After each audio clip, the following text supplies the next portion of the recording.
Alors nous sommes aujourd'hui mercredi, on est le 6 Menachem Av et nous sommes arrivés d'Af Nuntet de Nedarim, Nuntet, première ligne Metiv Rami Barhama. Alors je rappelle donc, on avait posé la question lorsque on a un oignon qui était de la Shvi'it et qu'après on l'a replanté dans la 8e année et après il a poussé plus que ce qu'il y avait avant. C'était la question que Ishmaël il a posée. Et finalement, on avait répondu que c'était moutard. Après, on a objecté avec les deux Hachamim. Et à la fin, quand même, on est revenu comme quoi que c'est moutard. Quoi qu'il en soit, Rami Barhama, il objecte. Konam perota el loralai. Si quelqu'un il dit, je fais un vœu d'interdire ces fruits-là sur moi. Konam hen alpi, konam hen lefi. Ou encore, il formule autrement, il dit donc ces fruits-là, ils sont interdits sur ma bouche, pour ma bouche. Ça, c'est la Mishnah, on a vu déjà. Assoud bihilufehen uvrid dulehen. Non seulement il est assourd de manger ses fruits, mais aussi il est assourd de manger l'échange qu'on fait par rapport à ces fruits-là. S'il échange ses fruits contre d'autres fruits ou autre chose, il est aussi interdit, ce qu'on appelle hilufehen. Et aussi, on a dit uvrid dulehen. Si quelqu'un il a fait ce vœu-là contre des fruits, après il va planter ces fruits-là, ceux qui poussent de ces fruits, ils sont interdits. Après, la Mishnah a dit, si maintenant il dit ces fruits-là que je ne mange pas, que je ne goûte pas, là, puisqu'il s'est interdit que ceux-là qui ne mangera pas, qui ne goûtera pas, donc, s'il va les échanger contre d'autres ou s'il va les planter et qui vont pousser, on a dit dans ce cas-là, il peut manger ce qui pousse ou ce qu'il a échangé. Mais Bedaba, Césaro, Calé. C'est seulement dans le cas où ces fruits-là, quand on les plante, eh bien, la graine que l'on plante, elle disparaît complètement et ça va pousser totalement autre chose. Par contre, Aval, Bedaba, chez Enzaro, Calé. Mais s'il s'agit d'un fruit ou un légume que ce qu'on en sème ne va pas disparaître, on a pris l'exemple de l'oignon, afelo gedolé gedolin asorim. Même ce qu'il pousse, c'est assour, et même ce qui pousse, si on le plante, il va repousser encore, c'est assour. C'est ça la question. Il dit à la mère Abrahama, comment tu dis, toi, que lorsque on a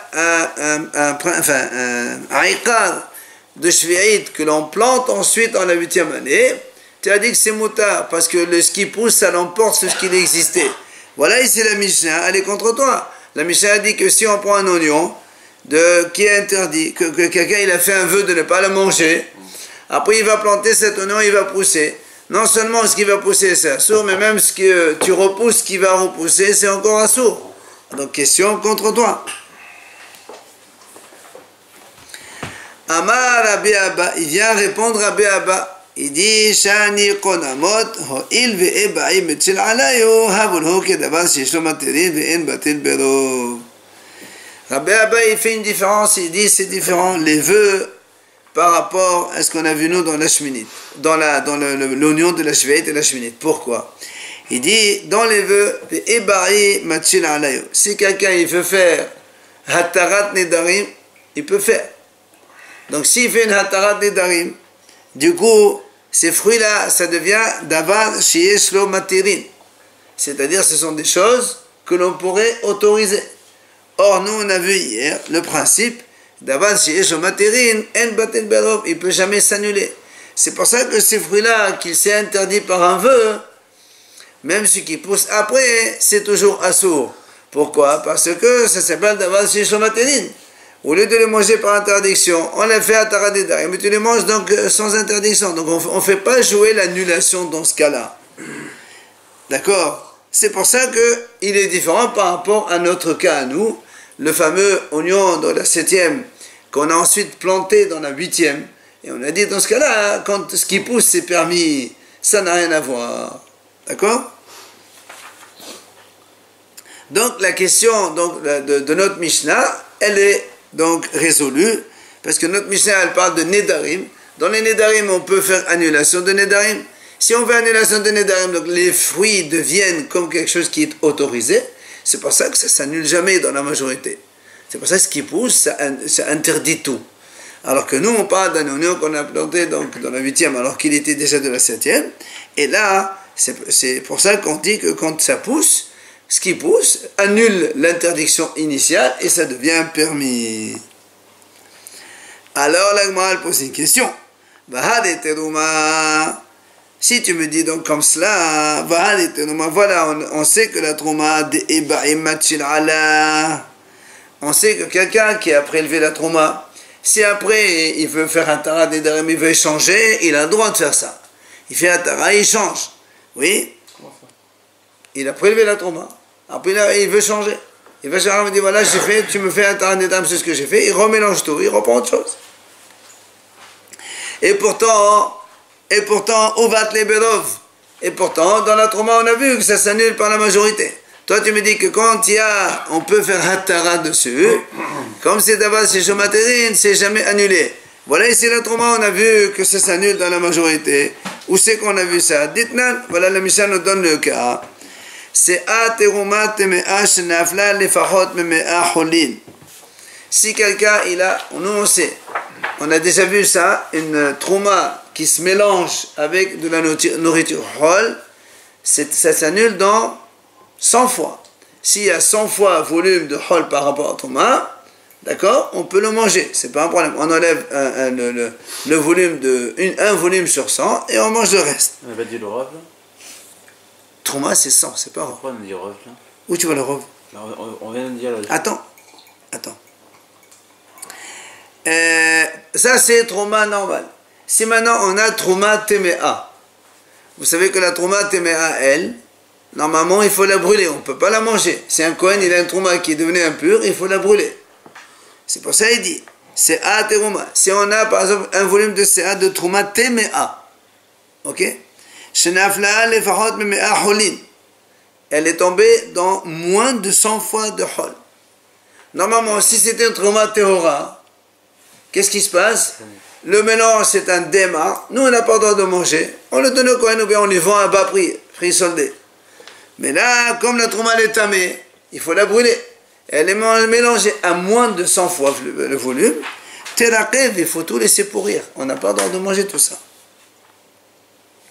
Halemea. Mais si donc la trouma, cette trouma-là, si elle tombe dans 100 fois, qu'est-ce qui se passe? Ta'alé, c'est-à-dire ça s'annule. Si moi j'ai une récolte, j'ai 100 kg de blé, et il me tombe dedans 1 kg de trouma temea. Moi je ne suis pas Kohen, comme ça s'annule dans 100, j'enlève 1 kg, et le reste je mange tranquille. Donc, la trouma, elle est betela berov. Pourtant c'est d'abord chez Shomaterin. On aurait pu très bien faire une hatara sur la trouma, et on change. Et voilà, c'est batel. Donc le principe que tu m'as dit tout à l'heure, la réponse, que tu m'as répondu que pour les vœux c'est différent, parce que pour les vœux on peut faire une hatara, et comme on peut faire une hatara, il n'y a pas d'annulation. Ben là ici, voilà, on peut faire hatara, et pourtant il y a l'annulation qui joue. D'accord? Question de la Gemara. Comment ça se traduit des vaches chez Messérine? Quelque chose qui est autorisé. Maintenant elle est interdite, mais il y a une possibilité d'autoriser. Oui.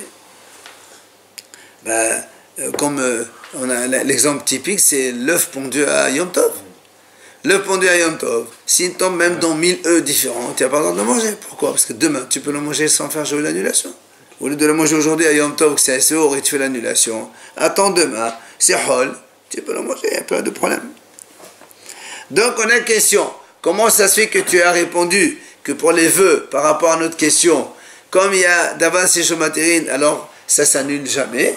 Voilà ici, c'est d'avance et Shomaterin, et pourtant ça s'annule, la trouma. Amri, la Gemara répond. Elle dit, tu sais quoi? Ici, Betonoma biyat kohen askena de la masimit shelana. La Gemara dit non. Ici, en fait, on parle que la trouma, elle est déjà chez le kohen. Donc, il n'y a plus de possibilité d'aller demander Hatara Dedarim. Le Hatara, c'est le propriétaire quand il prélève. D'accord? Il peut demander une Hatara pour changer autre chose. Mais dès que j'ai prélevé, que j'ai donné la trouma au Kohen, le Kohen, il ne peut rien faire. Il ne peut pas faire une Hatara, le Kohen. Donc, ça ne s'appelle plus d'avance et Shomaterin. Et c'est pour ça que c'est batel. D'accord? C'est très simple. Logique. Ah, la Gemara dit, si tu me réponds qu'on parle de la Trouma qui ici, maintenant elle est chez le Kohen, lis la suite de la Mishnah. Ema Sefa, regarde qu'est-ce qui est marqué dans la suite. Im haïta tehora, timacher le Kohen. Si cette Trouma qui est tombée dans moins de 100, à 1 kg de Trouma, qui est tombée dans 80 kg de Hol, et la Mishnah dit, si elle était tahor, cette Trouma, qu'est-ce qui se passe? 1 dans 80, ça s'annule pas. Qu'est-ce qu'il faut faire? On la vend au Kohen à prix bas. Le Kohen ne va pas acheter au prix du blé normal parce que lui il reçoit de la Trouma. Donc tu le vends à prix bas. Mais si tu me dis que la Trouma elle est chez le Kohen déjà, pourquoi il va la vendre? Lui-même c'est un Kohen qui se la garde. Il prend la vend. Parce que toi tu n'as pas le droit de manger. Moi, je suis à Israël. On a dit qu'on peut faire la Tanédarim si elle est encore chez nous. Ah non. On vient de répondre que la Trouma elle n'est plus chez nous en Israël, elle est chez le Kohen. Donc il n'y a plus d'Atanédarim possible. On nous vend alors au Kohen. Attends, la question est la suivante. Tu m'as dit que la Trouma elle est chez le Kohen, d'accord? Donc si la Trouma est Kohen, on ne peut plus faire Atanédarim. La réponse elle est bonne. Alors il lui dit, il y a un problème avec cette réponse. Parce que dans la suite de la Mishnah on dit que si cette Trouma elle était Tehora, je la vends au Kohen. Ça veut dire qu'elle est encore chez moi. On a l'obligation de lui donner au Kohen. Pourquoi on va Non, parce que quand elle se mélange avec 80 kilos, il y a 1 kilo de trauma normal qui se mélange avec 80 kilos de hol de chez moi, de ma nourriture à moi. Je n'ai pas le droit de les manger, moi. C'est assaut parce qu'il faut 100 pour annuler. Mais je ne peux pas les manger, je ne vais pas les jeter. Je ne peux pas donner 81 kilos à un Kohen gratuit. Alors je lui vends à bas prix. D'accord? Ça c'est contre Israël. Mais si ça se passe chez le Kohen, pourquoi tu veux qu'il les vende? C'est lui-même qui va les manger. C'est sa nourriture à lui. Donc tu vois bien que la Mishnah ne parle pas que la nourriture elle est chez le Kohen, elle parle chez Israël. Alors, l'Agma répond, c'est vrai, elle est chez Israël. Ella bi Israël, shenaflu lo mebet avi emo Kohen askenan. L'Agma dit, c'est très bien, c'est à Israël. Et comme Israël, il dit ici, en fait, c'est son grand-père, il est Kohen. Le père, donc, sa mère, elle est Kohen, mais elle est mariée avec un Israël. D'accord? Aaron a Kohen, il avait une fille qui s'est mariée avec un Israël. Du coup, l'enfant qui naît, c'est un Israël. Quand Aaron a Kohen qui meurt, il va laisser un héritage. Il a laissé, par exemple, 81 kilos de trauma mélangés. Enfin, 1 kilo de trauma mélangé 80 kilos de hol. Et l'autre, le monsieur, c'est Israël-là, il récupère ça. Qu'est-ce qu'il peut faire? Il ne peut pas le manger, lui c'est un Israël, il faut qu'il les vende à un Kohen. Donc c'est un Israël, et donc il peut les vendre, il doit les vendre. Alors il m'a dit, il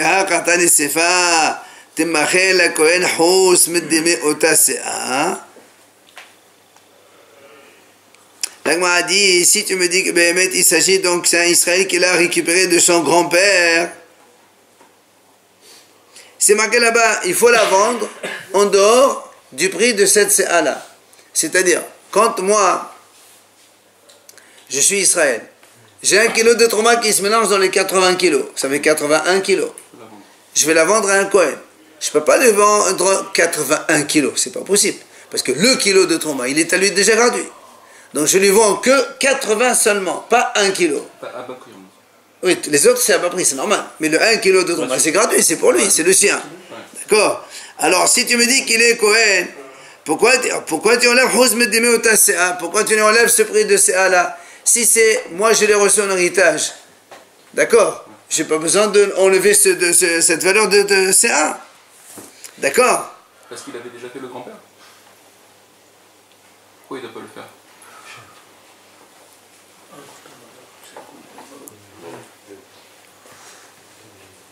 Non, ça veut dire, nous on a dit, normalement un Israël qui a une récolte dans laquelle il y a un mélange, quand on a dit qu'on vend les 81 kilos, on vend que 80 kilos mais pas un. Ça c'est quand c'est la mienne. Mais là, c'est la récolte de son grand-père Kohen. Pourquoi tu veux qu'il vende 80 moins 1? Lui il a tout reçu de chez son grand-père. La nourriture, elle appartient à son grand-père. Donc tout ça, ça lui appartient comme héritage. D'accord? Très bien. Mais il n'a pas à vendre moins 1 kilo. C'est pas le sien. C'est tout à son grand-père. C'est comme si il récupère 81 kilos de son grand-père, qui est Cohen lui, mais qui est mort. Et donc lui, il hérite tout ça. Mais il peut vendre 81 kilos. Pourquoi tu veux qu'il vende 80 moins 1 kilo? Le fameux kilo, il est réservé à un Cohen. Non, il est réservé à son père. Comme les 80 kilos d'ailleurs, ils sont tous à son grand-père, pardon. C'est 80, il les a achetés, les 80. J'ai rien acheté, moi. J'ai reçu 81 kilos de mon grand-père qui était Cohen. Les 80, il les a achetés. Ah. J'ai rien acheté. J'ai reçu en héritage 81 kilos de mon grand-père qui lui-même il est Cohen. Le Cohen lui-même il va les manger, il va pas les vendre. Mais lui, il faut voir l'origine de ce C'est pas mon problème. Mon grand-père il est Cohen, c'est à lui. Si c'est Trouma, ça reste Trouma. C'est Déma, pour l'instant c'est un mélange. Donc j'ai reçu un héritage, je profite de tout l'héritage. Tu vas pas m'obliger à vendre, à donner 1 kilo de Trouma au Cohen, c'est pas moi. C'est pas ma récolte ça. Quand c'est ma récolte, d'accord, j'enlève la Trouma. Mais ça c'est, j'ai reçu tout un héritage, je vends tout, il n'y a pas de raison. Donc la réponse qu'on a donnée, ça marche pas non plus. C'est pour ça que l'Agma revient, elle dit Ella Ema. L'Agma dit donc, on revient à notre question première, d'accord? Comment ça se fait que nous on a dit, quand l'oignon qui était de la 7e, on le plante à la 8e, il pousse plus, c'est motard, alors qu'ici dans la Mishnah, Rabbi Bahama rapporte la Mishnah, il dit que quand quelqu'un fait un vœu de ne pas manger des fruits, et après ça pousse, eh bien, tout est interdit, ce qui pousse et ce qui va repousser derrière, d'accord? C'est pour ça que moi je réponds Ella Ema. Bishama konamot misva litchole alehen. Il dit non, la différence c'est ça. C'est que dans les Nedarim, c'est une mitzvah de faire Hatarat Nedarim. Comme on a vu, on a déjà vu ça je crois. Oui. Mishum de Rabbi Nathan. Qu'est-ce qu'il a dit Rabbi Nathan? De Amar Rabbi Nathan. Kol hanoder, qui est lo banafama. Vem kaimo, qui est lo martel aleha. Rabbi Nathan il a dit comme ça, celui qui fait un vœu, c'est comme si il a construit un monument, un mesbéach, en dehors du Beth Amikdash, ce qui est grave à sourd. Et celui qui réalise son vœu, il accomplit le vœu, c'est comme si il a fait un korban carrément sur le mesbéach, en dehors du Beth Amikdash, qui est pire encore. C'est pour ça donc, tu vois, selon Rabbi Nathan, quand quelqu'un fait un vœu, c'est une mitzvah qu'il a fait Hatarat Nedarim. C'est mieux pour lui que de faire son vœu. Donc ici, la différence entre notre Mishnah et le cas de l'oignon là-bas, c'est que dans la Mishnah, dans les vœux, c'est une mitzvah de faire Hatarat Nedarim. C'est pour ça que quand on fait une Hatara, du coup, c'est d'abord chez Shomaterin, et donc il n'est pas battel. C'est pour ça que ce qui pousse, c'est interdit. Alors que Trouma, il n'y a pas une mitzvah de faire une Hatara sur le Trouma. Tu as fait une Trouma, c'est terminé. Donc c'est pour ça que c'est différent par rapport à nous. Donc il y a une différence entre les vœux et notre cas à nous. Donc au cas de la 7e année, de la 8e année, Absolument. on a dit que c'était permis hier. Justement, c'est pour ça que c'est permis. Alors que dans les vœux, c'est assourd, parce que si mitzvah de faire une Hatara, et quand on met une Hatara, ça devient d'avance chez Shomaterin, et c'est pour ça qu'il n'est pas battel. Donc il n'a pas le droit de faire d'annuler son éder. Au contraire, c'est une mitzvah de faire annuler son éder. C'est une mitzvah d'annuler le neder. Comme ça, il n'y a pas de la crainte de Rabbi Nathan. Et donc, comme c'est une mitzvah d'annuler le neder, donc ces fruits-là, en fait, ils ne sont pas interdits. C'est d'avance chez Shomaterin. C'est pour ça que quand ça pousse, il n'y a pas d'annulation. C'est tout interdit pour l'instant, en attendant que tu fasses Hatara. Goufa, on revient sur ce qu'on a vu. Le sujet qu'on a vu précédemment, Amar Rabbi Hanan. Litra besalim shetekena. Si quelqu'un il a pris 1 kilo d'oignon, il a fait Trumot, Maasrot, Hakol. Il lui reste 800 grammes. Il a donné tout ce qu'il faut. Maintenant, il a replanté ces 800 grammes d'oignon. Ok? Après ça a poussé, on a dit par exemple 10 kilos. On est arrivé à 10 kilos. Mais on fait le maaser sur les 10 kilos. Vous vous rappelez, on a dit ça avant. D'accord? Ça, c'est ce qu'il a dit Rabbi Yohanan. Yativ Rabba, il a enseigné ce qu'il a dit Rabbi Yohanan. Amal et Rav Hazda. Rav Hazda, il lui dit, Man sa'id dachur Rabbi Yohanan. Qui va t'écouter, toi et ton maître Rabbi Yohanan? Pourquoi? Toi, tu as dit qu'il faut reprélever sur les 10 kilos.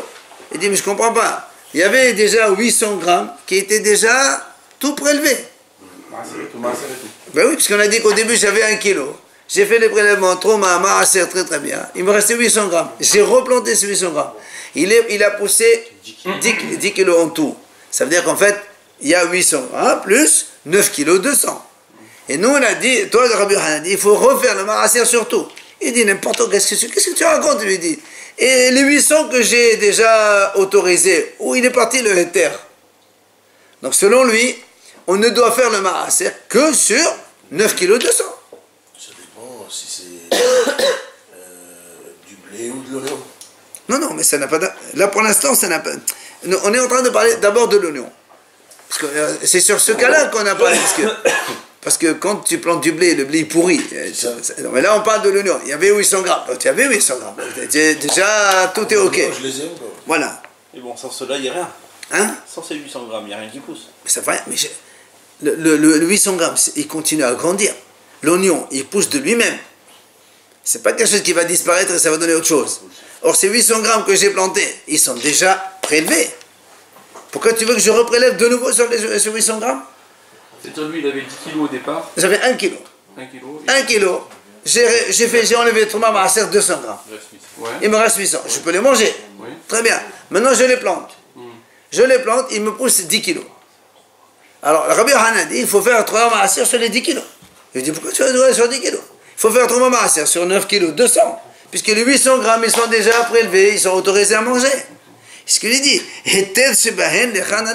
le permis, ce qui a été autorisé, où il a disparu? Pourquoi tu refais encore? C'est la question qu'il lui pose. Donc ça c'est Rav Hasda qui dit à Rabba comme ça. Allez, Rabba il lui répond. Il dit, quel est ton problème? Mais on n'a pas vu la même chose dans une Mishnah. Lequel? Le cas suivant. Ça aussi on l'a vu hier ou avant-hier. Besalim, she'ado alim kshamim v'simechum. Quelqu'un il avait des oignons qu'il a donc cueillis déjà. Ils étaient posés donc tranquilles sur le sol. La 7e année ils étaient posés et il a plu dessus et ils ont continué à pousser. Alors qu'est-ce qu'on a dit là-bas, vous vous rappelez? Voilà, si les feuilles ils sont encore noires, ça veut dire donc qu'ils sont encore, ça prouve que c'est de la pousse, la nouvelle pousse qui a poussé. Et donc, on a dit c'est assourd. Parce que ça a poussé dans la shvi'it, ça. Et la shvi'it, c'est interdit. Par contre, si maintenant les feuilles, elles ont fané, et plutôt elles sont un petit peu fatiguées, ça veut dire que ça n'avait pas poussé, c'est pas grâce à la 7e année, c'est tout seul que ça a poussé, et c'est moutar. Alors, il lui dit la même question. Tu vois bien, il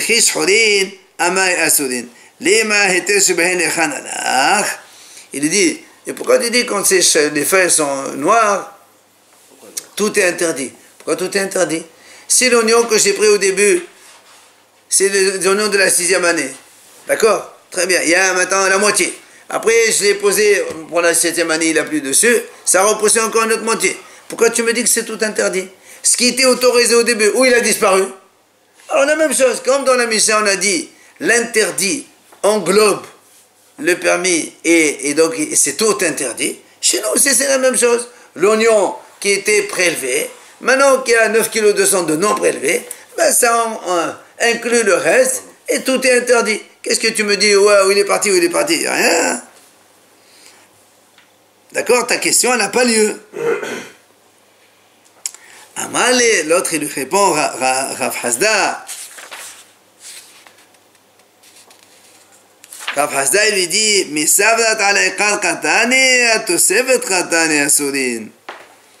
il lui dit, qu'est-ce que tu crois toi? Toi tu crois que la Mishnah quand elle a dit, on a les oignons qu'on a cueillis à la 6e année, après on les a mis dans la 7e, il a plu dessus. On a dit si les feuilles sont noires c'est assourd. Tu crois que c'est tout est assourd? Pas du tout. C'est seulement ce qui a poussé en plus c'est assourd. Le reste, c'est permis.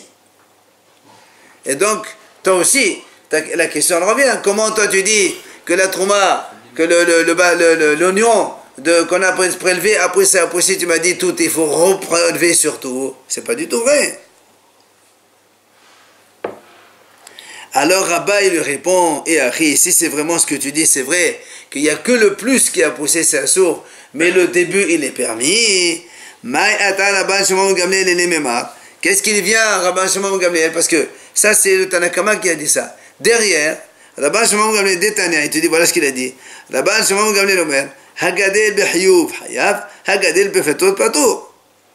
Tanakama nami achi amar. Il dit, dans ces cas-là, si on parle comme tu as dit toi, que ce qui a poussé, donc on parle de ces oignons-là, il y avait donc un oignon de la 6e année, Après, on l'a enlevé, on l'a cueilli, on l'a laissé pendant la 7e, il n'a plus dessus, il a repoussé plus. On a dit, il n'y a que le plus qui a poussé, c'est assaut. Le reste, c'est permis. Il lui dit, si c'est vrai ça, regarde la suite. Là-bas, Shimon Gamliel dit, moi je comprends rien. Je sais une chose, ceux qui a poussé pendant la 6e année que c'est motard, c'est motard. Ceux qui a poussé la 7e année c'est assour, c'est assour. Mais c'est la même chose. Ils disent la même chose. Alors qu'est-ce qu'il veut Rabban Shimon Gamliel? Donc tu vois bien ce que tu dis, c'est pas possible. Parce que si Rabban Shimon Gamliel il vient donner son avis à lui, c'est qu'il n'est pas d'accord avec le premier avis. Alors ça vient, ils ont le même avis tous les deux, Tanna Kama et Rabban Shimon Gamliel. Ça marche plus. Alors il lui répond, Kula matetin Rabban Shimon Gamliel Khatanela.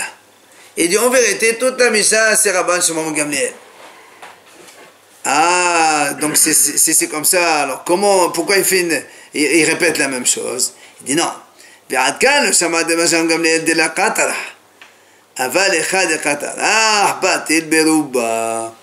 il dit comme ça, en fait, Rabbi Shimon Gamliel, il fait une nuance. C'est quoi la nuance? C'est lorsque, voilà, Rabbi Shimon Gamliel comme ça, il dit, quand est-ce que Rabbi Shimon dit, ce qui pousse, ce qui est interdit, c'est interdit, ce qui est permis, c'est permis, c'est lorsque la tara, c'est-à-dire le monsieur, il n'a pas fait d'effort. Il a cueilli les oignons, comme le cas de l'oignon avec les 6e après. Il a cueilli l'oignon de la 6e année. Après, il l'a posé. Il ne s'est pas fatigué. Il a pris tout seul. D'accord? Et après, ça a poussé. Dans ces cas-là, Rabbi Shimon Gamliel dit, comme il ne s'est pas fatigué, c'est ça. Comme il ne s'est pas fatigué, le assour, c'est assour, le motard, c'est motard, il n'y a rien à faire. Par contre, mais quand le cas de l'union de la 6e année, de la 7e, qu'ensuite il a replanté, donc il a fait un effort de replanter, et après ça a poussé, comme il s'est fatigué pour donner cela, alors là, il englobe tout, il s'interdit tout. Voilà la différence entre les deux. Quand il s'est pas fatigué, ça quand il s'est... Moi, j'ai rien fait. Alors qu'est-ce qu'il a Ce qui est assour, il est assour. Ce qui est motard, c'est motard. Pourquoi tu veux m'interdire? J'ai rien fait. C'est pas moi qui ai provoqué cette pousse. C'est venu tout seul. Alors, ce qu'il a dit, lui, patour, hayab, hayab.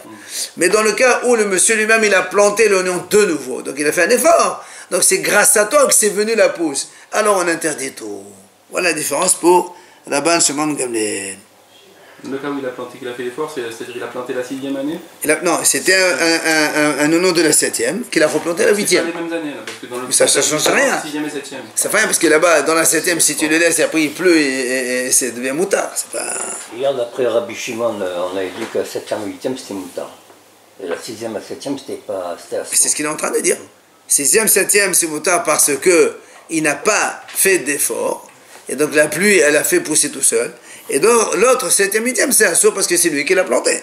C'est pourquoi on avait parlé de oignons verts et oignons noirs, etc. Du coup, il y a... C'est la même chose. C'est sur ce cas-là qu'il parle. C'est l'oignon vert, c'est celui-là qu'il a dit que ce qui a poussé, c'est assour, et ce qui était avant, c'est moutard. C'est sur ce cas-là qu'il a parlé. S'il a planté à la 8e, pourquoi il serait assour? Parce que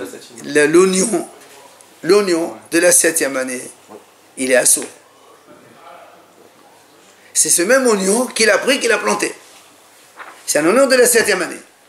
C'est assour, c'est assour, ça veut dire dans le sens où il faut le consommer dans des règles de la 7e année. On n'a pas le droit de le faire du commerce, on n'a pas le droit de le jeter, on n'a pas le droit de transformer. Ah, c'est bon.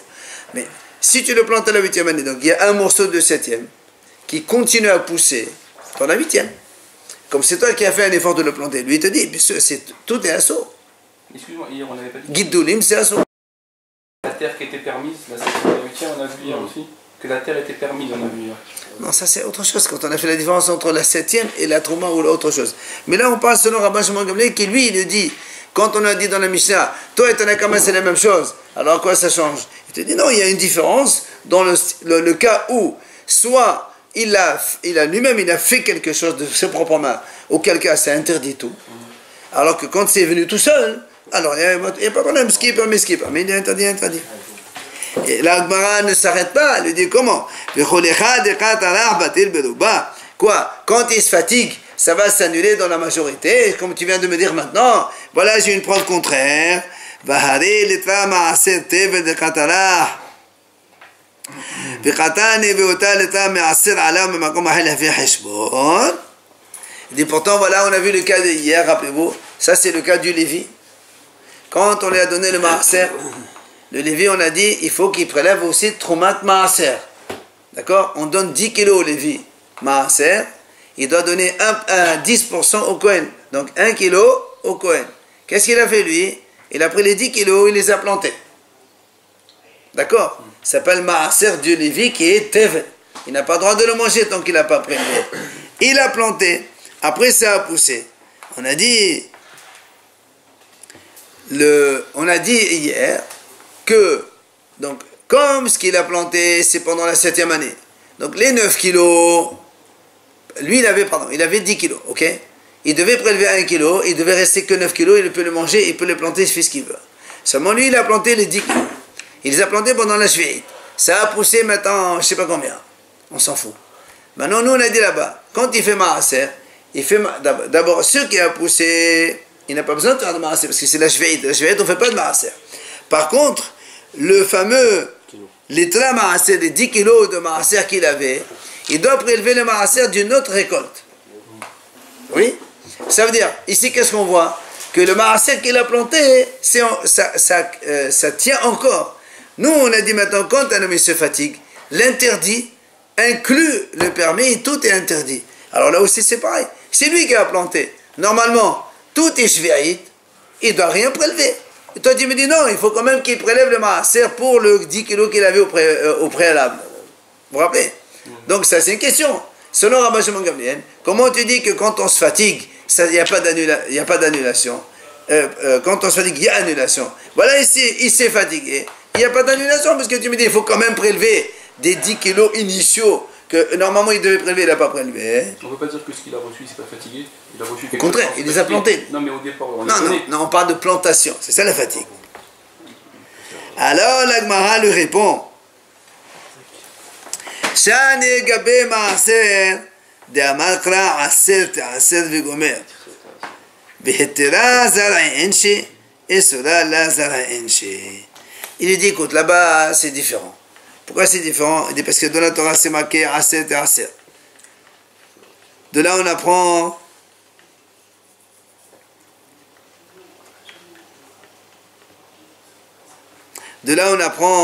que la Torah dit Aser et Aser, quand tu feras donc la récolte de ta semence, tu vas prélever le maaser.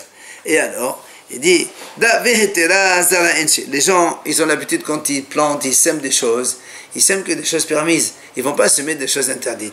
D'accord? Alors que Isura Lazara Enche. Or, comme ce Lévi-là, qu'est-ce qu'il a fait? Il a semé des choses interdites. Puisque normalement, il n'a pas le droit de semer les 10 kilos. Il fallait qu'il prélève 1 kilo pour le Kohen.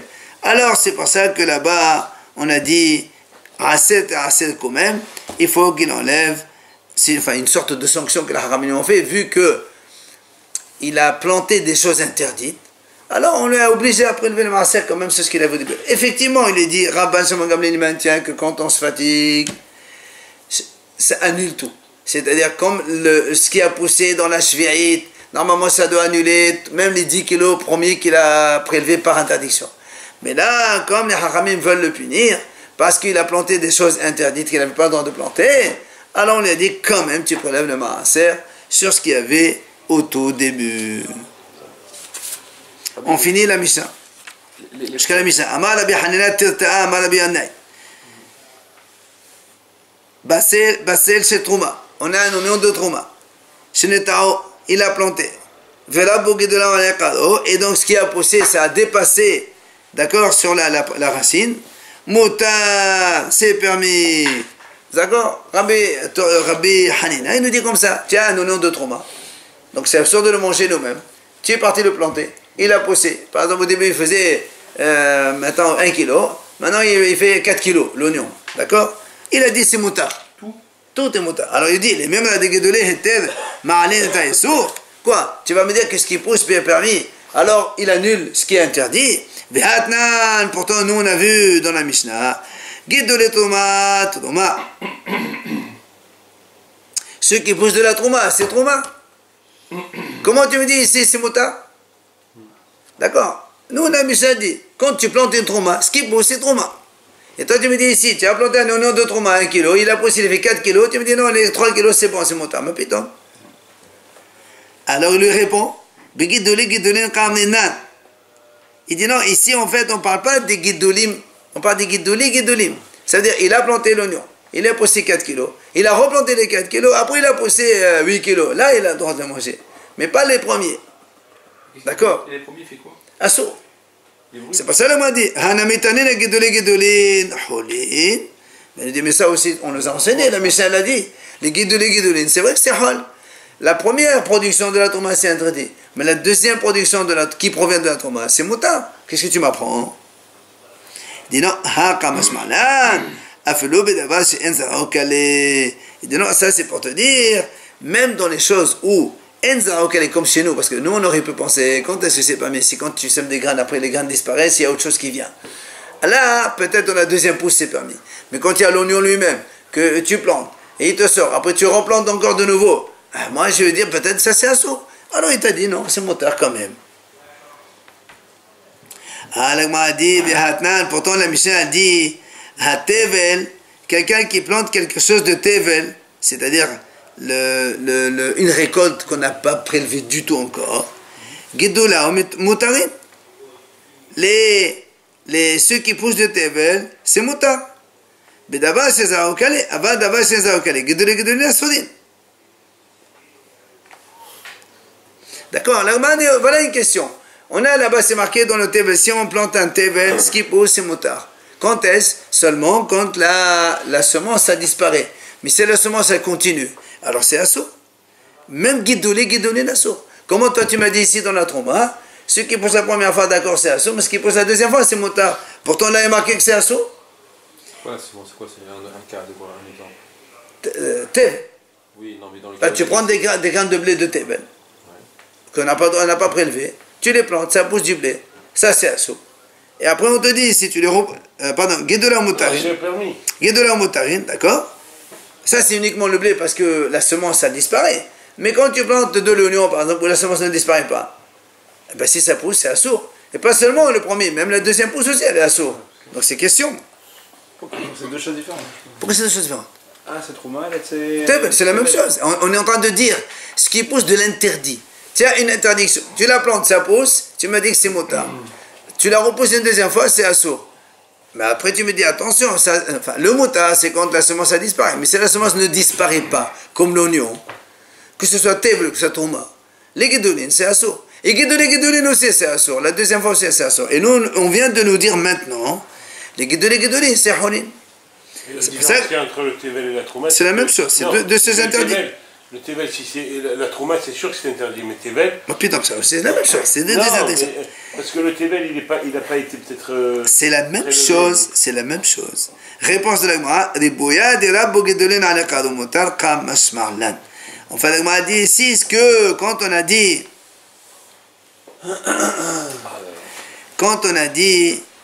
Gedolin Mutar, en fait c'est Ribouya de Rabbo Gedolin ala Kadomotar. En fait, quand on dit que c'est permis, ce qui pousse la deuxième fois, c'est pas tout est permis.